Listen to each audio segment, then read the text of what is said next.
queremos ampliar ese concepto para que no solamente tener la idea de que es un ángulo dentro de un triángulo que está limitado a una medida muy específica, sino que queremos hablar de ángulos positivos, negativos y de cualquier longitud, de cualquier medida, ¿no? Para eso entonces utilizamos lo que era la posición, no solamente la abertura del ángulo, sino la forma en que se está recorriendo al tener un lado inicial y un lado terminal. Si recorremos esa abertura desde el lado inicial hasta el lado terminal en una dirección o en otra, vamos a tener un ángulo positivo o un ángulo negativo. Y además, al colocarlo en el plano cartesiano, colocando siempre el lado inicial sobre el eje X positivo, entonces podemos hablar de ángulos de cualquier medida. Y si le damos 5 vueltas, pues estaremos hablando de más de 360 grados. Si lo recorremos en la dirección contraria, pues entonces tendríamos ángulos negativos de cualquier medida. Hablamos también de los ángulos coterminales, que fue el otro concepto importante que hablamos por acá. Como estamos diciendo que sí, que podemos dar más de una vuelta, entonces son ángulos que terminan en la misma posición.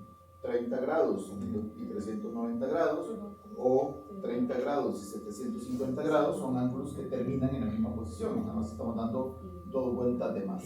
Y podríamos hablar de dar muchas vueltas más, de dar 24 vueltas más, por ejemplo. Estamos haciendo un ejemplo que hicimos por ahí.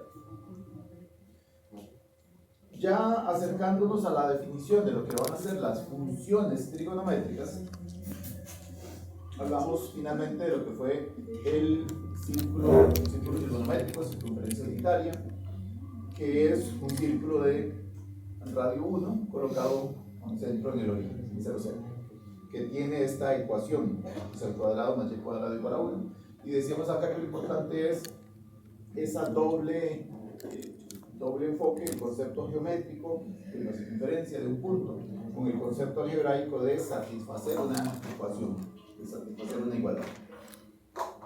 Nos interesa muchísimo el poder determinar cuáles son los puntos donde un cierto ángulo va a cortar al círculo unitario. Si tengo el ángulo de 45 grados, ¿cuál va a ser el punto donde ese ángulo de 45 corresponde al punto donde interseca a la circunferencia? Bueno, y para eso necesitamos los ángulos especiales. Entonces, por aquí quedamos y trabajamos principalmente o solamente con el primer triángulo especial, el triángulo que tiene los lados iguales, triángulo rectángulo que tiene los dos lados iguales con ángulos iguales de 45 grados o cuartos, como trabajamos en radianes. Lo que dijimos es que para un triángulo rectángulo donde los catetos son iguales, si la hipotenusa es 1, entonces estos catetos van a medir raíz de 2 entre 2 cada uno de ellos.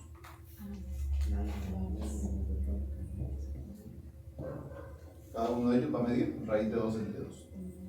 Entonces eso nos permitía responder preguntas como, por ejemplo, si tengo un ángulo de 135 grados, ¿en dónde cortará el círculo unitario? Entonces, el método de trabajo que hicimos acá es importantísimo porque es lo que vamos a generalizar, es lo que vamos a hacer siempre. Teniendo el ángulo de 135 grados, trazamos un triángulo rectángulo siempre sobre el eje X. Ese triángulo esté sobre el eje X. Y aquí se nos va a determinar un ángulo, en este caso de 45 grados. ¿Y por qué siempre sobre el eje X? Porque queremos que este punto, uno de sus catetos, esté precisamente sobre el eje X, que corresponde a la coordenada X del punto, y el otro cateto corresponde a la longitud sobre el eje Y. Entonces este par ordenado X, Y corresponde a los catetos de este triángulo rectángulo que estamos formando acá. Como el triángulo tiene ángulo de 45 grados y la circunferencia es unitaria que tiene radio 1, entonces el triángulo tiene hipotenusa 1, pues entonces por lo que dijimos anteriormente, el par ordenado tendría que ser, o los catetos tenían que medir raíz de 2 medios y raíz de 2 medios. Pero ubicándonos en el cuadrante en el que estamos, la coordenada x es negativa. Entonces, menos raíz de 2 medios, y la coordenada y sí es raíz de 2 medios positiva. Avancemos al otro triángulo especial para poder responder las otras preguntas que tenemos por ahí. El otro triángulo especial que tenemos es el de un triángulo equilátero.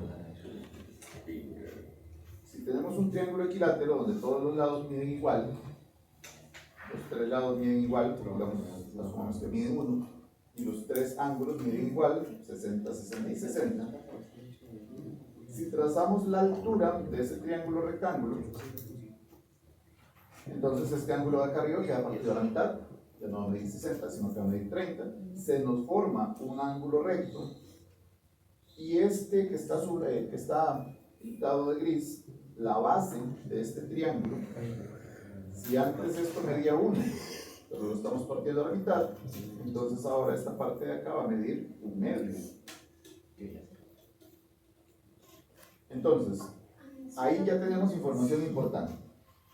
Si tenemos un triángulo rectángulo con uno de sus ángulos de 60 y otro de 30, y la hipotenusa mide 1, entonces el cateto que está a la par del ángulo de 60 mide 1 medio, la mitad de la hipotenusa. Y el otro valor, el otro cateto que está a la par del ángulo de 30, lo podemos averiguar también por el teorema de Pitágoras. Si aplicamos aquí el teorema de Pitágoras, tendríamos que a cuadrado más 1 medio cuadrado tiene que ser igual a 1. Voy a aplicar el teorema de Pitágoras acá. Despejando el a cuadrado, 1 medio al cuadrado es 1 cuarto. Y ese 1 cuarto pasaría a restar. A 1 le quitamos 1 cuarto, queda 3 cuartos. Y entonces, para despejar el a, sacaríamos raíz cuadrada. A 1 le quitamos 1 cuarto, quedaría 3 cuartos. Aquí nos queda raíz cuadrada de 3 cuartos. Pero como el 4 sí tiene raíz cuadrada exacta, que es 2, entonces esto lo podemos escribir como raíz de 3 sobre 2. Raíz de 3 sobre 2.